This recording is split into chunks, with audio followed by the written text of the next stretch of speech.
매주 금요일은 뉴스사이다 스페셜로 꾸며드리고 있죠. 윤태곤 실장 어서 오십시오. 네, 안녕하세요. 오늘은 스페셜하게 뭘 볼까요? 추석 지나고 나니까요. 차기 리더 이야기 조금씩 나오죠. 그렇죠. 차기 리더라는 게 뭐 대선 후보 이야기인 거 아니겠습니까? 정치부 기자들이 쓸 기사 없어서 막 쓰는 거 아니에요? 너무 빠른 거 근데요, 아닙니까? 이 미국 정치권에 이런 이야기가 있어요. 대통령은 당선 다음 날부터 재선 운동에 돌입한다. 거기는 재선제니까 그렇죠. 예. 우리나라도 국회의원 선거가 대통령 선거가 호흡이 점점 바뀌고 있어요. 상시적 캠페인. 어허. 특히 대통령 생각하는 사람들은 국민들은 뭐 아직 멀었다고 보지만은 그 본인들은 사실 몇 년씩 준비해야 되는 거거든요. 네. 자, 그래서요. 그래서 지금 이제 부각되는 게 어떤 거예요? 전형직 총리 강세 현상이 뚜렷합니다. 그 26일 이제 여론조사 전문기관 RN서치가 정례 여론조사를 했는데 이낙연 총리의 차기 정치 지도자 적합도, 이건 뭐 차기 대선 후보 적합도죠. 예. 13.2%, 11명 중에 1위입니다. 황교안 전 총리가 12.9% 2위예요.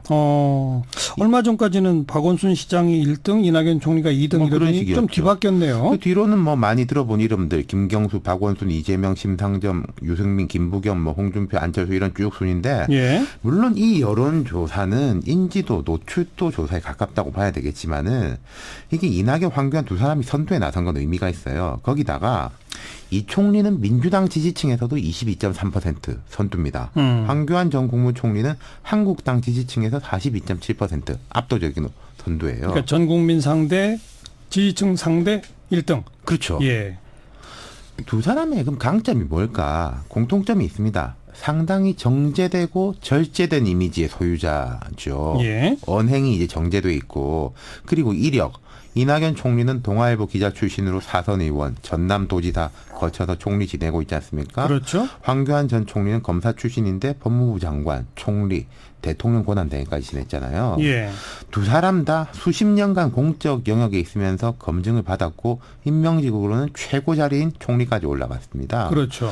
물론 각자에 대한 평가는 다르지만은 황 전 총리도 총리 재직 시에 안정감이 있었잖아요. 탄핵 당시 고당대행 시절에도. 그렇죠. 그리고 지금 이낙연 총리도 상당히 안정감이 있는 인물이지 않습니까? 그러니까 강점은 안정감, 그다음 검증됐다. 그렇죠. 이게 보면요. 사실 2016년 10월부터 탄핵 국면, 조기 대선, 6월 지방선거까지 정치 일정이 빡빡하게 이어지면서 국민들의 피로감이 사실은 누적이 많이 돼 있었어요. 그리고 지난번 대선에서 떨어진 사람들도 다 또 나와서 뛰었잖아요. 그렇죠. 제가 몇 번 지방선거 때. 말씀드렸지만 대선 끝나고도 홍준표, 안철수, 유승민 뭐 그대로 무대에 남아서 연장전을 벌이는 느낌을 주면서 좀 피로감이 커졌다. 예. 좀 점잖은 사람. 이런 사람들에 대해서 지금 눈길이 쏠리고 있다는 거죠. 그러니까 그런 반사 이익으로 점잖은 두 사람이 그렇죠. 각광받는다. 그러니까 두 사람의 본질적 장점이 있지만 이런 구도적 효과를 보고 있다는 거죠. 네. 그러면 이제 계속 갈까? 그러니까요. 이건 이제 아무도 모르는 겁니다. 자, 2017년 대선에 놓고 보면은 문재인, 안철수 두 후보는 2012년 대선 때부터 그냥 대선 주자로 쭉 5년 동안 갔던 인물이에요. 예. 홍준표, 유승민 두 사람은 박근혜 정부의 혼란기의 대선 후보로 등장했죠. 그렇죠. 다만 제가 대선까지 갈지는 모르겠지만은 두 사람의 강세 현상은 좀 이어질 것 같습니다. 왜요? 그렇게 생각하는 이유는요? 자, 일단 이낙연 총리부터 보면요. 문 대통령하고 호흡이 잘 맞아요. 대통령 힘을 실어줍니다.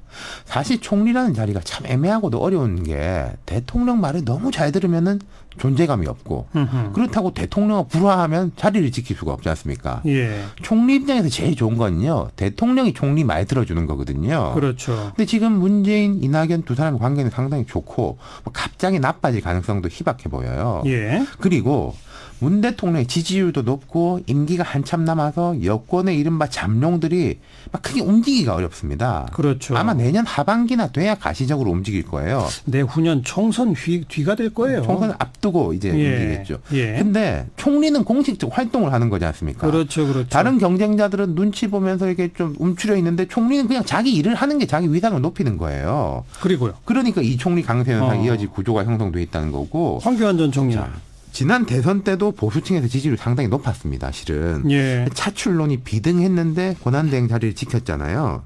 이게 강점입니다. 지금 보수층은 뚜렷한 대선 주자도 안 보이고 답답하다. 그런데 황교안이라는 카드는 안 써본 카드지 않습니까? 안 써봤죠. 예. 원래 안 써본 카드는 매우 매력적이거든요. 그렇죠. 예.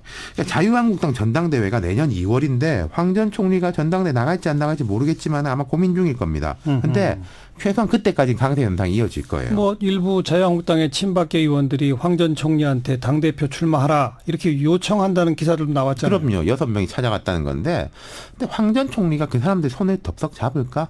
저는 그럴 가능성은 낮다고 봅니다.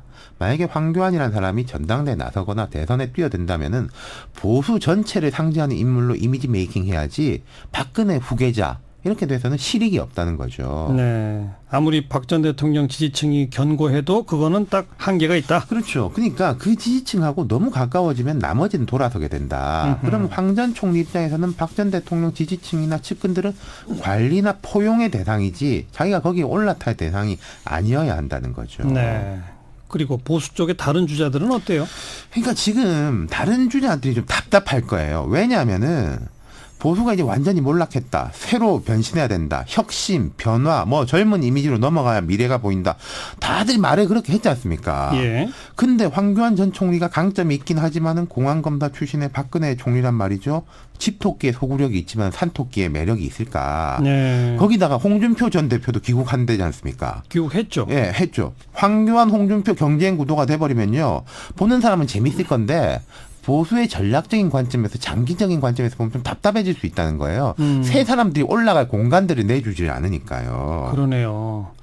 그러면 이낙연, 황교안 그 경쟁 구도도 좀 유사한 점이 있을까요? 그럼요. 전현직 총리라고 우리가 지금 묶어서 이야기하지 않습니까? 이거 자체가 서로에게 이제 윈윈이죠. 이런 네. 파트너로서 경쟁자로서 구도를 형성해가지고 원래 이제 마라톤 같은 것도 페이스메이커 1, 2위 선두권이 나가면 그 뒤에 있는 2위 그룹들이 어려워지지 않습니까? 예. 이게 서로에게 강점이 있는 것인데 근데 이 구도가 제가 당분간은 지속될 거로 말씀드렸지만 그렇죠. 과연 대선 때까지 장기간 지속될까? 두 사람 본질적 약점이 있어요. 그 왜 말이 이랬다 저랬다 합니까? 아니, 그러니까 중기적으로는 괜찮다. 중기적으로는 예, 이 구도가 단기, 간다. 중기. 예. 그런데, 근데 장기적으로 모른다. 본질적 약점이 뭡니까? 이 총리는 문재인 대통령의 종속적 이미지예요. 이게 지금은 강점으로 제가 말씀드렸지만은 장기적으로는 어떻게 독립적 이미지를 갖추지 못하면 오래 갈 수가 없거든요. 네. 자, 이회창 전 총리 한번 우리가 생각해 보면은 이분이 대통령은 못 됐지만은 당시에 김영삼 대통령과 충돌해가지고 이미지를 구축해서 대권 주자까지 쫙 갔지 않습니까? 그랬죠. 2번이나 출마했잖아요. 근데 이낙연 총리가 이회창 전 총리 같은 모습을 보일 수 있을까? 저는 그런 상상이 안 되거든요. 그리고 5년 임기 내내 이낙연 총리가 끝까지 간다? 그것도 또 사실 그렇죠. 현실적이지 않기 때문에 예. 이게 이제 본질적 한계다 이거고요. 그럼요. 황교안 전 총리는요? 뭘 안 해본 사람입니다. 여기서 무얼리라는 건 정치. 그렇죠. 그렇죠. 전당대에 나간다 치죠. 그때부터 검증의 공격이 쏟아질 겁니다. 반기문 전 유엔 사무총장 뭐 속수무책이었지 않습니까? 일주일 만에 추락했잖아요. 맞아요. 정운찬 전 총리 같은 경우에도 비슷한 경우였었죠. 예. 아까 제가 말씀드린 게 황교안 전 총리의 최대 강점은 안 써본 카드라는 거. 근데 이 카드가 등장하는 순간이 바로 위기가 될 거라는 거죠. 네.